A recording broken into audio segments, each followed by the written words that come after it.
Bismillahirrahmanirrahim. Assalamualaikum warahmatullahi wabarakatuh. Alhamdulillah wassalatu wassalamu ala nabiyina al-mustafa rasulillah wa ala alihi wa ashabihi wa man tabi'ahum bi ihsanin ila yaumil qiyamah, amma ba'd. Jemaah sekalian yang semoga senantiasa dirahmati Allah Subhanahu wa taala, kita lanjutkan pembahasan masih seputar detik-detik atau dekatnya ajal dari Rasulullah sallallahu alaihi wasallam. Pada pertemuan sebelumnya ada beberapa poin kisah yang kami sebutkan. Di antaranya Nabi mulai sakit demam berat ketika sudah berada di rumahnya Aisyah. Lalu Aisyah melakukan apa? Ruqyah kepada Nabi. Bagaimana caranya? Aisyah baca surat Muawwidzat, Qul huwallah, Al-Ikhlas, Al-Falaq dan An-Nas. Lalu ditiupkan ke tangan siapa? Tangan Nabi. Lalu dengan tangan Nabi itu Aisyah mengusapkan ke seluruh tubuh Nabi. Dan bukti bahwa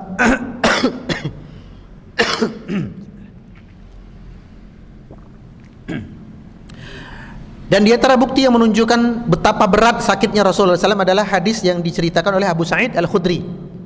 Ya, ketika dia memegang apa?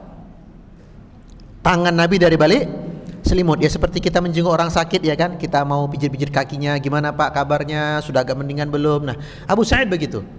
Ya, ingin memijat tangan Nabi dari balik selimut, dipegang, ternyata Abu Sa'id tangannya hampir melepuh saking panasnya.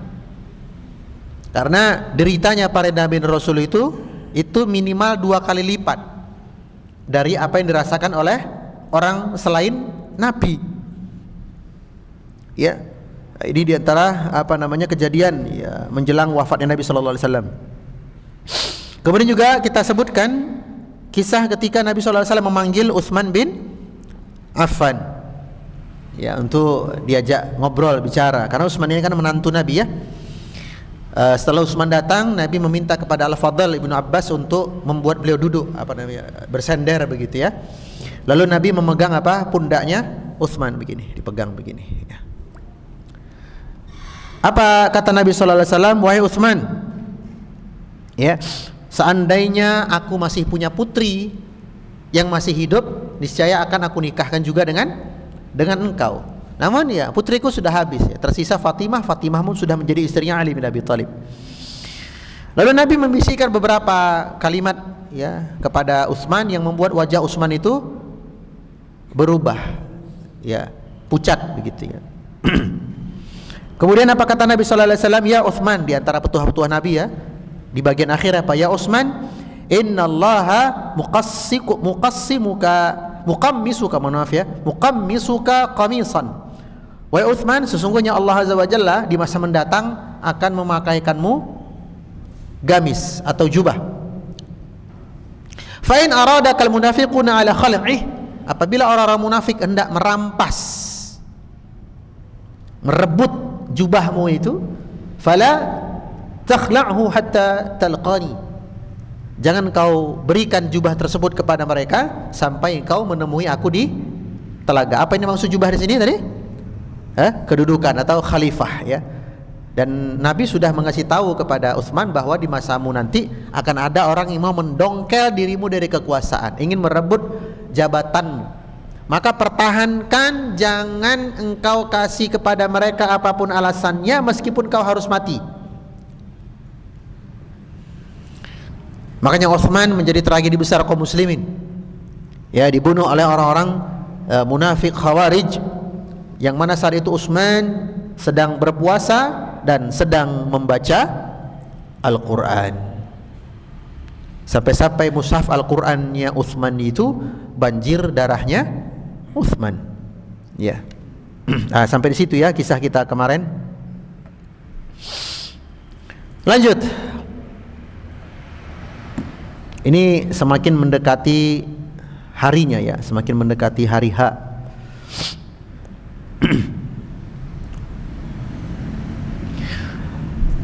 Kemudian setelah hari itu Nabi sallallahu alaihi wasallam ya 4 hari sebelum Nabi wafat. Ya, 4 hari sebelum Nabi wafat. Nabi sallallahu alaihi wasallam pingsan, sadar, kemudian pingsan lagi, kemudian sadar. Artinya apa? Kadang hilang kesadaran gitu ya, kadang siuman lagi, kadang hilang kesadaran lagi, kadang siuman lagi, berkali-kali seperti itu. Di saat itu Nabi sallallahu alaihi wasallam minta kepada para istri-istri beliau untuk dibawakan air dari 7 gentong air yang belum pernah dibuka sama sekali. Meminta apa? Air dari 7 gentong air, dan setiap gentong air tadi diisi dari mata air yang berbeda. Itu minta Nabi. Ada enggak gentong-gentong air kalian untuk mandi yang belum pernah dibuka sejak dia diambil dan berasal dari 7 mata air yang berbeda? Maka para istri beliau berkata, sepertinya ada, nanti kami kumpulkan. Maka para sahabat pun ya mendapat informasi ini dari istri Nabi, mereka mencari-cari ya, mana gentong-gentong air yang belum dibuka, mana ngumpul. Tapi ditanya, ini dari mata air mana? Sono, mata air mana? Sono. Terkumpul 7 gentong air yang ya berbeda-beda ya, dan belum pernah dibuka sejak dia diambil. Apa yang Nabi lakukan kemudian? Ya, Nabi meminta kepada istri-istri beliau untuk menyiramkan air tersebut dari kepala lalu ke tubuh beliau. Ya, dari sini Al-Imam Ibnul Qayyim menjadikan cara Nabi ini sebagai salah satu bagian dari tibbun nabawi untuk penyakit demam, yaitu mandi dengan 7 sumber air yang berasal dari mata air yang berbeda-beda. Ya, kalau bahasa kita sumur lah.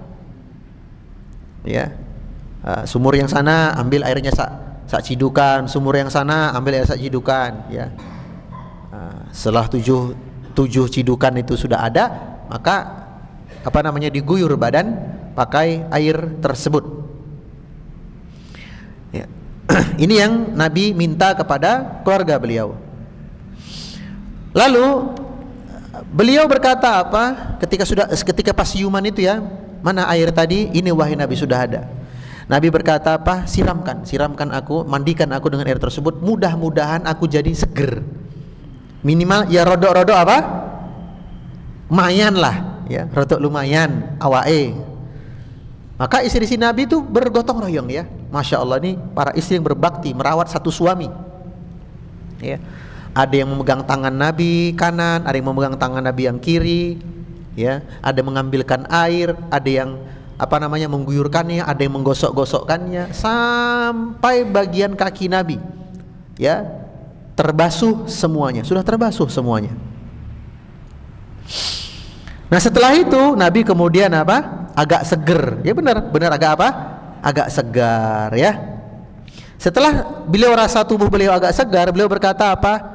Cukup, enggak usah diguyur lagi. Berarti Nabi tidak mengguyurkan sampai airnya habis, cuman sekedar aja biar rodok seger ya, karena gimana pun mandi ya membuat apa, badan segar ya. Nah, ini faedah yang pertama, bahwa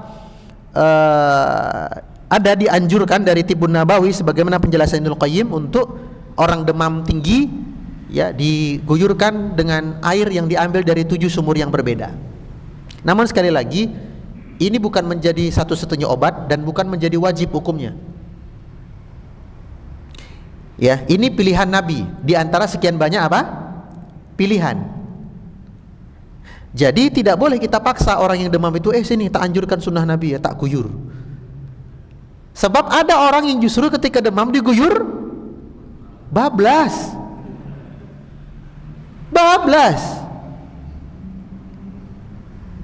Ya, belum tentu apa ya yang dilakukan Nabi ini cocok untuk dia. Sebab namanya pengobatan kan ada cocok-cocokan, betul ya? Cocok-cocokan. Ya, jangan kemudian dari kisah ini juk langsung dia dusi kabeh yang demam-demam kayak. Ya, tentu ada pertimbangan-pertimbangannya ya. Jangan sampai seperti sahabat Nabi dari kalangan Badui yang masuk Islam, baru masuk Islam mu'allaf, kemudian ikut perang, kemudian kebacok kepalanya, lalu malamnya dia tidur mandi mimpi basah, ya kan, mimpi basah. Dia tanya kepada sesama temannya yang mu'allaf, bro, ani tadi malam qadarullah mimpi basah ini, kan hadas besar ya, tapi kan saya luka nih di kepala saya tetap harus mandi atau bisa wudhu atau tayamum? Kata teman-temannya apa? Ya tetap mandi lah, namanya hadas besar ya kudu mandi. Oh tenanan toh? Oh. Nah, dia pun mandi. Selesai mandi dimandikan. Bablas. Ya.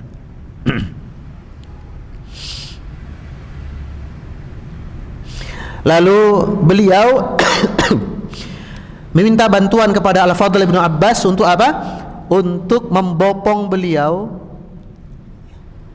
ke mimbar. Berarti dibawa dari rumah Aisyah ke mimbar. Antara rumah Aisyah dengan mimbar berarti raudhah ya. Raudhah kan? Nah. Lewatkan aku ke situ dan antarkan aku ke mimbarku. Nah, kemudian Al-Fadl kata Nabi apa? Tolong ambilkan sorban itu, ikat ke kepalaku. Ya, jadi sorbannya itu udah dicelup air dingin-dingin tadi sejuk ya, diikatkan ke kepala Nabi karena panas ya, diikatkan ke kepala Nabi biar sejuk. Kalau bahasanya sekarang apa? Kompres. Sekarang kompres sudah instan, nggak perlu pakai air diperas, ya kan? Yang tempel itu yang untuk anak-anak itu ada kan? Udah simple ya. Kompres istilahnya ya. Kompres Nabi, sorban hitam beliau. Kemudian beliau membawa selimut, jadi diselimuti bagian atas tubuh beliau, kadem.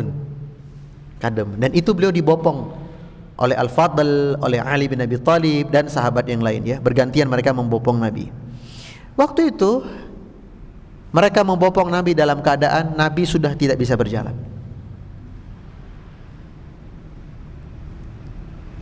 Jadi kaki Nabi itu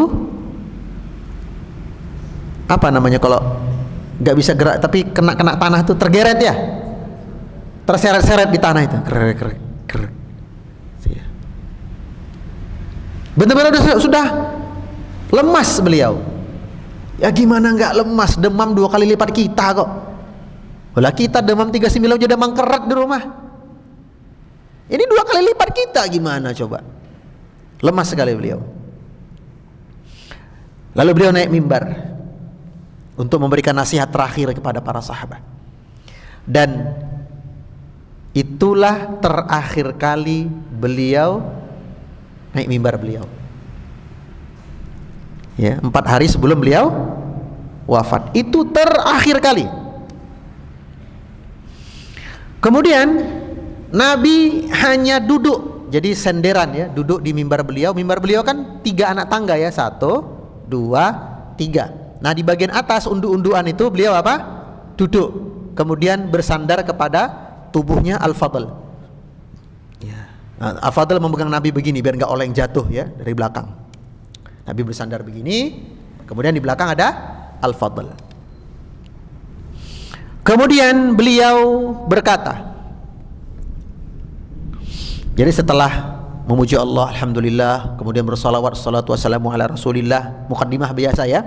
Amma ba'du, kata Nabi, innallaha khaira abdan bainad dunya wa baina ma indahu.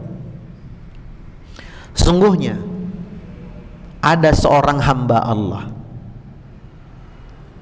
yang mana hamba Allah tersebut Allah kasih pilihan. Apa itu pilihannya? Pilihan yang pertama, dunia dengan segala isinya, atau pilihan yang kedua, kebaikan-kebaikan di akhirat di sisi Allah. Jadi Nabi menceritakan keadaan seseorang. Ada salah satu hamba Allah, ditawarkan kepada dia 2 pilihan oleh Allah. Pilihan yang pertama ditawarkan pintu-pintu dunia, atau pilihan yang kedua memilih yang terbaik yang ada di sisi Allah. Fakhtara dzalikal 'abdu ma 'indallah. Lalu ternyata si hamba tersebut justru memilih apa yang ada di sisi Allah. Dah, seluruh sahabat yang mendengarkan ucapan Nabi ini, mereka bertakbir, senang gitu ya. Yang gimana gak senang? Ada seorang laki-laki disuruh pilih dunia sama pilih akhirat, dia pilih apa? Akhirat. Maka seluruh sahabat bertakbir, Allahu Akbar, memuji laki-laki tersebut. Kata mereka, wah luar biasa lelaki tersebut wahai Nabi, dia telah memilih pilihan yang tepat. Dia melepas dunianya lalu mengejar akhiratnya. Satu-satunya yang tidak bahagia dan justru menangis adalah Abu Bakar. Ya. Semua bahagia, semua senang, semua sepakat dengan pilihan si hamba ini.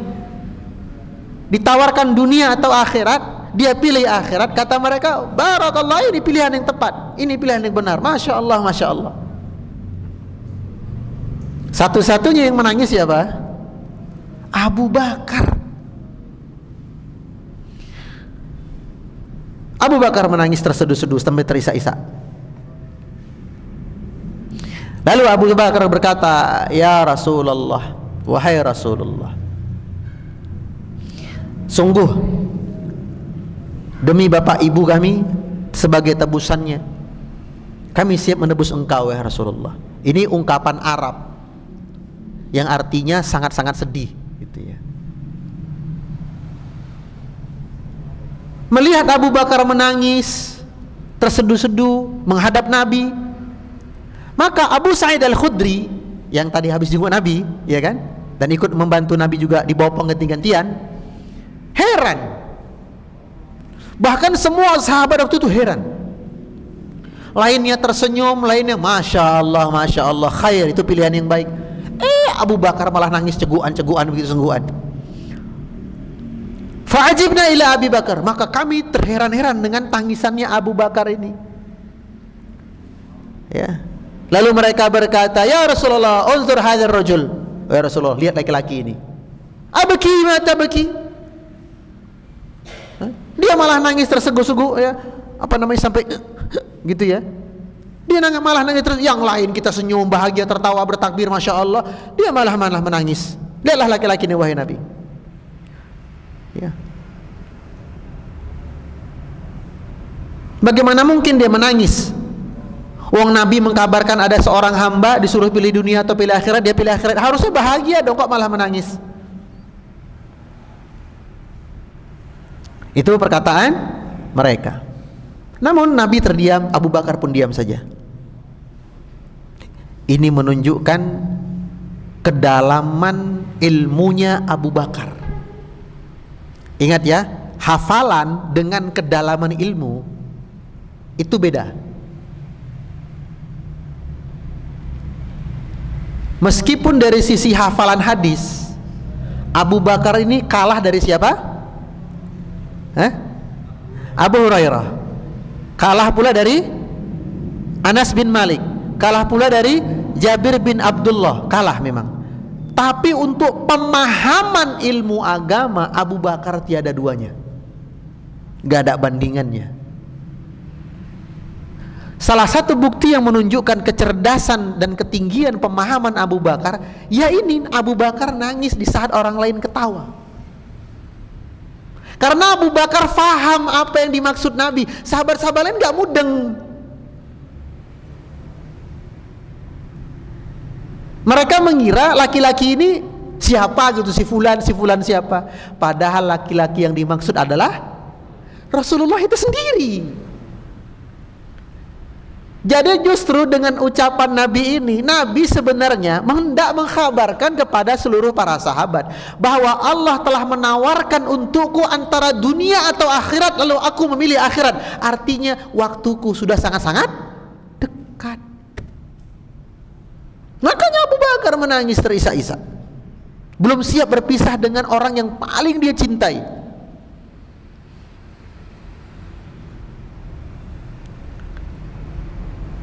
Melihat para sahabat lain terheran-heran dan menegur Abu Bakar, kok malah nangis, yang lain senyum bahagia, kok malah nangis. Nabi bersabda kepada Abu Bakar, ya Aba Bakrin, Wahai Abu Bakar, la tabki. Ya, la tabki. Udah, enggak usah nangis, enggak apa-apa. Inna amanan nasi alayya fi sahibihi wa malihi Abu Bakar. Ini pujian Nabi ya. Apa kata Nabi? Sesungguhnya di antara sekalian kalian ini, di antara semua kalian ini, orang yang paling dekat persahabatannya denganku, yang paling memberikan manfaat dengan hartanya untuk dakwahku adalah Abu Bakar. Walau kuntu muttakhidan khalilan min ummati, seandainya aku dibolehkan oleh Allah untuk mengambil kekasih di antara umat-umatku ini untuk aku jadikan kekasihku, artinya orang yang istilahnya ya, yang paling banget lah klop sama diriku, menjadi waliku dan semisalnya. Di antara, kalau Allah izinkan tentunya ya, tentu nggak diizinkan oleh Allah ya. La attakhadtu Aba Bakrin, pasti aku memilih Abu Bakar. Walakin ukhuwatul Islam wa mawaddatuhu la yabqayanna fil la yabqayan. Akan tetapi, katanya Nabi apa? Akan tetapi yang paling afdal di antara kita semua adalah ukhuwah Islamiyah. Jadi yang Allah perintahkan kepada Nabi terhadap sahabat-sahabat semua apa? Ukhuwah Islamiyah. Bukan sekedar mengambil satu orang, bukan, tapi rangkul semuanya. Rangkul semuanya. Enggak boleh Nabi hanya mengambil satu orang. Hukum usul fikih dari sini, turunan usul fikih apa? Sesuatu yang hukum asalnya luas jangan dipersempit. Nah, ini turunan hukum kaidah usul fikihnya. Sesuatu yang Allah hukumi luas jangan malah dipersempit. Sesuatu yang Allah hukumi luas jangan malah dipersulit. Dan ini paling banyak kaidahnya diterapkan dalam cabang-cabang fikih. Contoh apa? Libasun, pakaian. Pakaian secara hukum fikih agama kita, hukumnya luas atau strict? Luas. Nggak dilarang kok kita pakai batik, monggo. Pakai kemeja, silahkan. Pakai baju kaos, beten apa-apa. Pakai gamis, yo ndak salah. Pakai jubah, yo entuk wae. Pakai sarung, ya monggo. Ya toh? Luas dan luas, maka jangan dipersempit.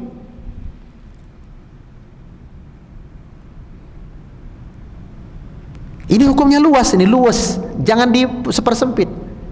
Namun meskipun hukum berpakaian tadi luas dan luas, tetap ada koridor yang harus diperhatikan. Apa itu diantaranya? Bukan pakaian yang menyerupai orang kafir. Misalnya baju kaos tapi cetakan apa nih, bordiran atau apa namanya, sablonannya sablonan Rastamania. Siapa Rastamania itu? Yang bapaknya musik reggae. Bapak ini. Baju kaosnya sih nggak masalah. Namun menjadi masalah ketika bordiran atau sablonannya itu gambar Bob Marley, Rastamania. Iya kan?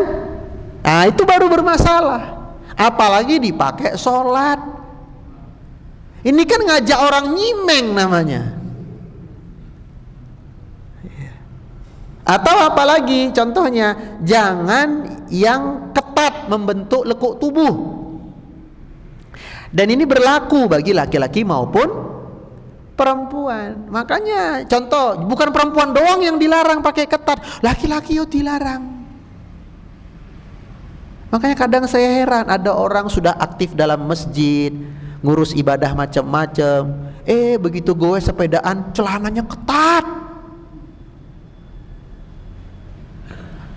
Celana olahraga kan macam-macam ya. Ada yang ketat banget, skinny namanya, model skinny, tau ya? Sing nepak banget di kulit itu loh. Dilihat gak enak lah, apalagi dia aktivis masjid. Ya, kalau sebagai dalam aja, lalu dipakai celana latihan, celana 3/4 di bawah lutut, sementara celana training skinny-nya itu di bagian dalam sampai ke ankle, gak masalah, karena yang atas sudah tertutup, dilapisi dengan celana luar yang longgar, itu gak masalah. Yang jadi masalah kalau dari atas sampai ke bawah apa? Ketat. Saya lihatnya malu kok, jijik malah. Ya. Apa sih yang dicari dengan berpakaian seperti itu untuk bersepeda? Oh, aerodinamis Ustadz. Oh, Masya Allah. Emang ente mau lomba olimpiade? Lah cuman gowes antar RT, wahai kok. Ya. Hati-hati itu. Kita juga dilarang loh laki-laki. Ya, itu batasannya. Itu satu contoh. Ya. Nah, maka jangan dipersempit sesuatu yang luas. Contohnya apa lagi? Mahar pernikahan. Itu sesuatu yang luas dan luwes. Berapa minimalnya? Nggak ada. Berapa maksimalnya? Nggak ada. Maka jangan dibikin batasan minimal dan maksimal. Luwes aja gitu loh. Tentu disesuaikan dengan apa? Ya kebiasaan masyarakat setempat dan disesuaikan dengan kemampuan. Ya. Contoh itu contoh-contohnya ya, baik. Jadi kata Nabi apa? Aku kalau dibolehkan mengambil kekasih wali, tentu aku pilih Abu Bakar. Akan tetapi Allah larang. Kenapa? Karena yang Allah perintahkan untukku terhadap umatku adalah ukhuwah Islamiyah. Semua dirangkul, jangan cuma satu. Lalu Nabi berkata apa? La yabqayanna fil masjidi babun illa sudda illa babu Abi Bakar. Semua pintu-pintu yang ada di sekeliling Masjid Nabawi ini yang mengarah ke rumah pintu-pintu sahabatku semuanya ditutup kecuali pintunya Abu Bakar. Wah, ini perlakuan istimewa ya kan? Istilahnya gini nih, Masjid Al-Aman pintunya berapa? 1, 2, 3, 4, 5. Ada 5 nih pintunya. Dah, lalu Nabi berkata apa? Kabeh iki kunci kabeh, tutup.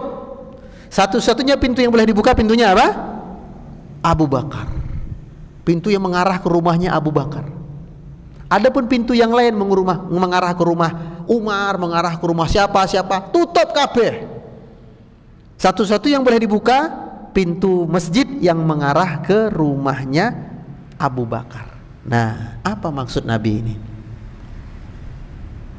Pertama, maksud zahirinya yaitu memang benar-benar ditutup kecuali pintu yang mengarah ke rumah Abu Bakar. Itu satu. Maksud yang kedua, dan ini saling berkaitan, tidak salah satu tapi saling berkaitan ya. Bukan berarti pilih salah satu tapi berkaitan. Maksud Nabi yang kedua apa?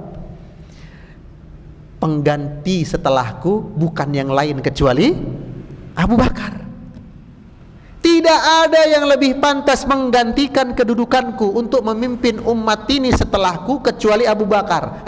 Celah kesempatan untuk Umar tutup, kesempatan untuk Utsman tutup, kesempatan untuk Ali tutup, Zubair tutup, Abdurrahman bin Auf tutup, semua tutup. Tersisalah Abu Bakar. Ini sebenarnya sudah Nabi kasih tahu di sini bahwa setelah aku yang memimpin layak adalah Abu Bakar. Karena bapak-bapak ada yang sudah umrah. Salah satu agenda umroh kan orientasi Masjid Nabawi, ya kan? Nah, orientasi Masjid Nabawi pasti rute pertama setelah pengenalan lingkungan Masjid Nabawi adalah Saqifah Bani Sa'adah. Saqifah Bani Sa'adah sekarang sedang direnov. Dulu masih ada pohonnya, sekarang sudah direnov, lagi diperbaiki. Apa sih Saqifah Bani Sa'adah itu? Yaitu sebuah lokasi di mana orang-orang Ansor melakukan rapat internal tanpa melibatkan orang-orang Muhajirin. Untuk apa?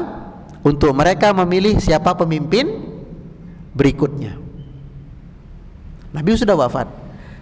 Kenapa Ansor melakukan itu? Ya karena mereka tuan rumah. Menurut mereka tentu yang paling layak memimpin kota Madinah ya penduduk asli kota Kota Madinah, bukan yang lain, bukan pendatang, harus penduduk lokal.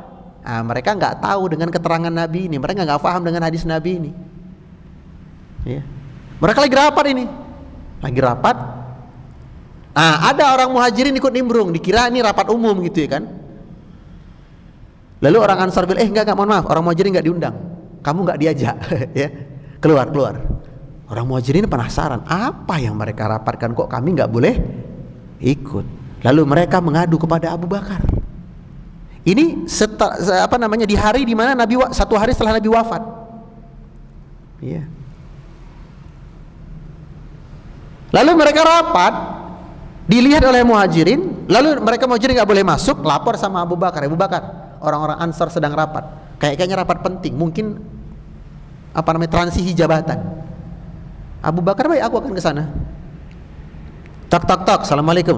Siapa itu? Abu Bakar. Maaf Abu Bakar, kami sedang rapat. Kata Abu Bakar, aku meminta kalian atas nama Allah, izinkan aku masuk. Begitu Abu Bakar masuk, apa yang kalian rapatkan? Mereka berkata, biasa menentukan pemimpin pengganti Rasulullah SAW. Apa kata Abu Bakar? Nabi SAW bersabda, tidak ada yang boleh memimpin Arab kecuali laki-laki dari Quraisy.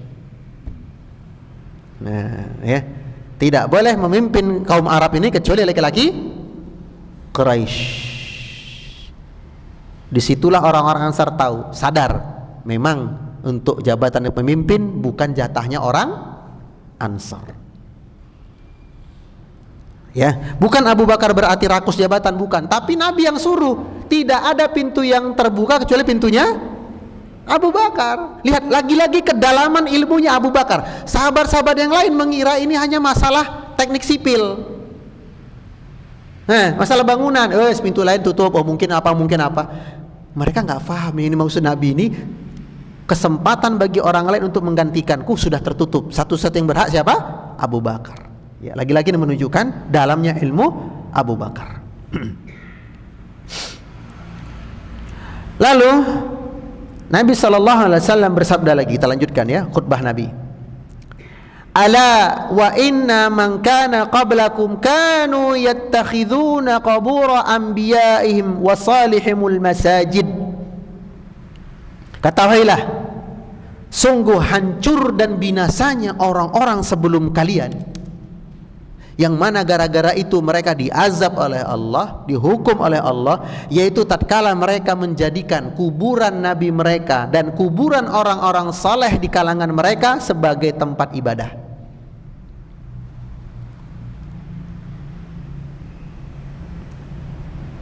Fala tattakhidhul qubura masajid, maka jangan sampai kalian menjadikan kuburanku sebagai tempat ibadah. Saya ulangi, ini masalah akidah soalnya. Kata Nabi tadi apa? Ketahuilah, hancurnya umat-umat sebelum kalian, salah satu faktor terbesarnya adalah syirik. Dan pintu syirik yang paling besar adalah ketika mereka menjadikan kuburan nabi mereka dan kuburan orang-orang saleh di kalangan mereka yang telah wafat sebagai tempat ibadah, tempat meminta-minta, berdoa, menyembelih hewan, bernazar dan semisalnya. Maka kata Nabi apa? Fala tattakhidul qubura masajid. Jangan sampai kalian jadikan kuburanku sebagai tempat ibadah kalian. Nah, ini sejarah akidah. Umat-umat terdahulu hancur banyak faktornya. Tapi faktor paling besar adalah ghulu. Apa ghulu? Berlebih-lebihan, overact gitu ya. Tindakan berlebih-lebihan terhadap orang-orang saleh. Ketika orang-orang saleh itu masih hidup, ya, bekas minumnya diperebutkan. Jadi kayak apa? Jasa celup minuman itu loh. Celup,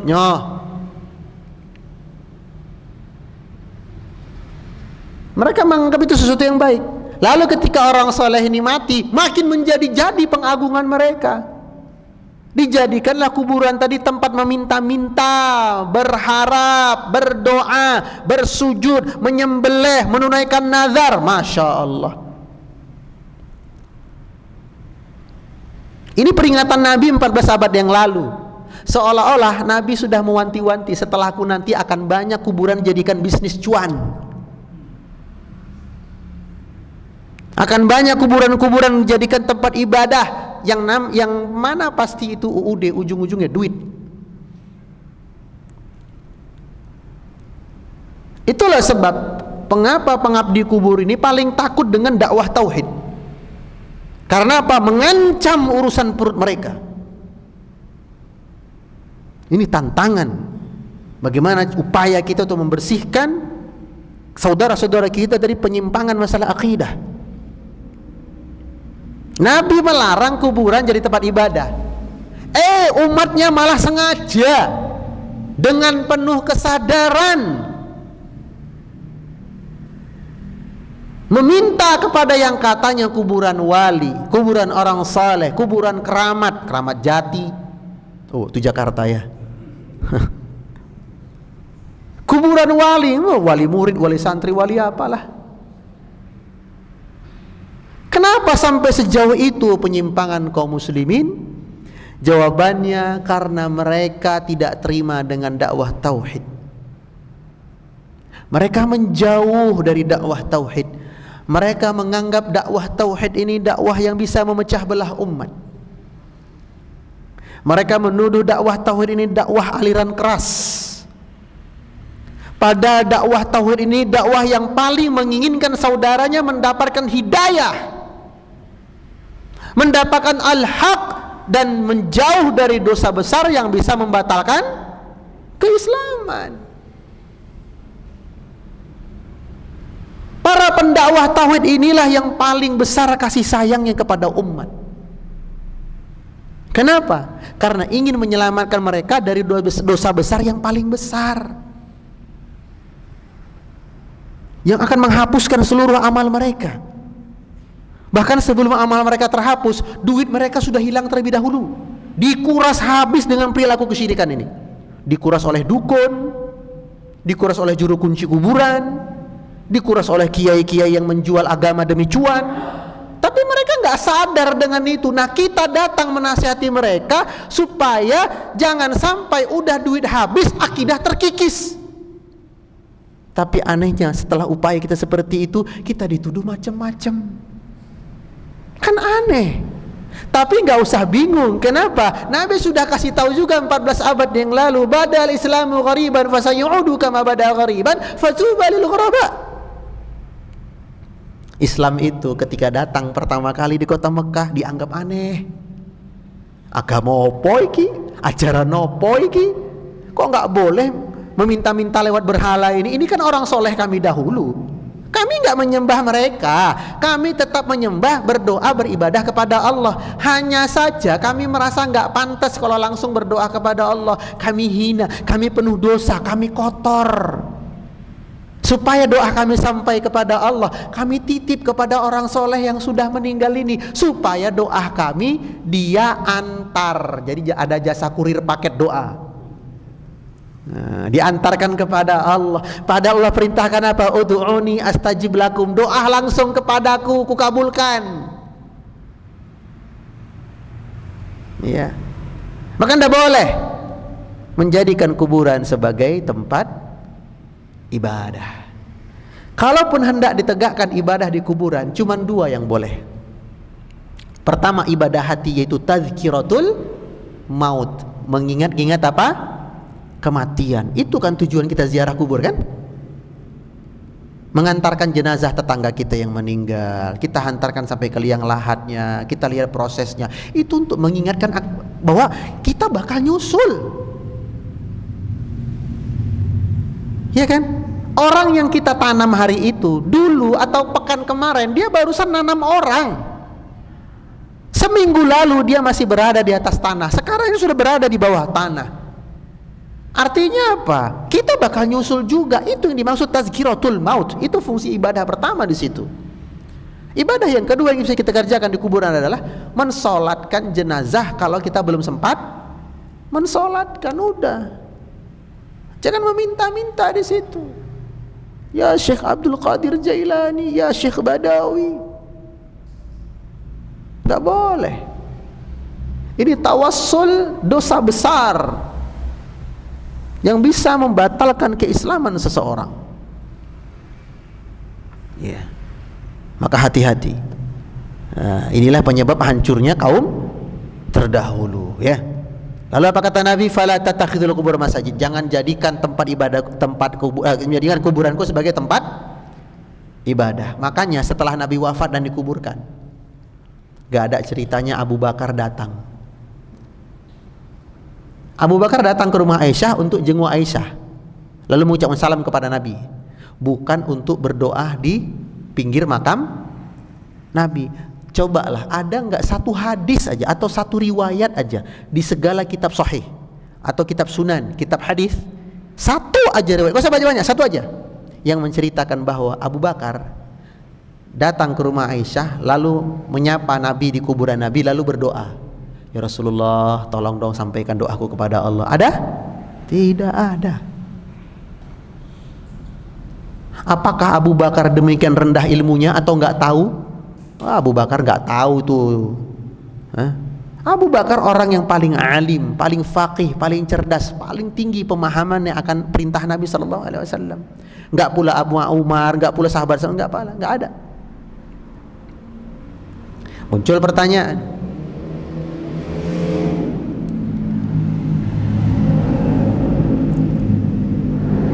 lalu bagaimana hukumnya kalau begitu?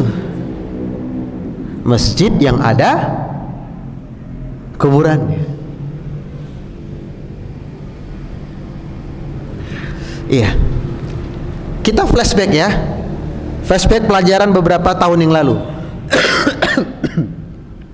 Ketika Nabi hijrah dari Mekah lalu ke Madinah sampai di Kuba, lalu dari Kuba ke intinya kota Madinah. Nabi hendak membangun Masjid Nabawi, ya kan? Nah, ternyata onta Nabi al-Qaswah berhenti di sebuah tanah milik dua orang anak yatim. Gitu? Anak yatim ini mau wakaf aja. Nabi enggak, kalian anak yatim masa wakaf? Dibeli sama Nabi harga 10 kali lipat. Jadi Nabi enggak memanfaatkan umatnya, enggak. Iya. Dibeli sama Nabi loh. Kamu anak yatim, janganlah diwakafkan. Ya, nih saya beli 10 kali lipat, kata Nabi. Ini apa namanya? Ini cerdasnya Nabi sallallahu alaihi wasallam dan hikmahnya beliau. Lalu anak yatim ini bilang, Rasulullah, di tanah ini kau untuk apa? Untuk bangun masjid. Wahai Rasulullah, ada kuburan kakek saya di sini. Apa kata Nabi? Pindahkan. Ya, Nabi memerintahkan para sahabat untuk memindahkan kuburan tadi, baru dibangun masjid. Lah ke orang zaman sekarang sengaja narok kuburan dalam masjid. Nabi aja memindahkan kuburan baru bangun masjid. Ya. Nah, pertanyaan berikutnya lagi, terus gimana Ustaz dengan Masjid Nabawi? Masjid Nabawi ada kuburan Nabi, kuburan Abu Bakar dan kuburan Umar. Gimana? Nah, insyaallah akan kita bahas pada pertemuan yang akan datang, ya. Barakallahu fikum, wallahu ta'ala alam. Subhanakallahumma wa bihamdika asyhadu an la ilaha illa anta astaghfiruka wa atubu ilaik. Assalamualaikum warahmatullahi wabarakatuh.